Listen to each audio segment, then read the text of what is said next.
Атнаның иң актуаль вакыйгалары турында газета битләребездән укый аласыз.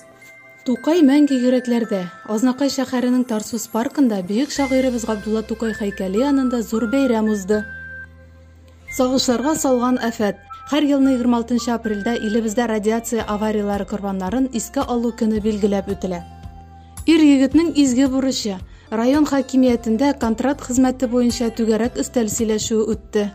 Тормыш сукмагыннан бергәләп, безнең төбәк гүзәл табигаты уңган халкы белән генә түгел, үрнәк күркәм гаиләләре белән дә ямьле.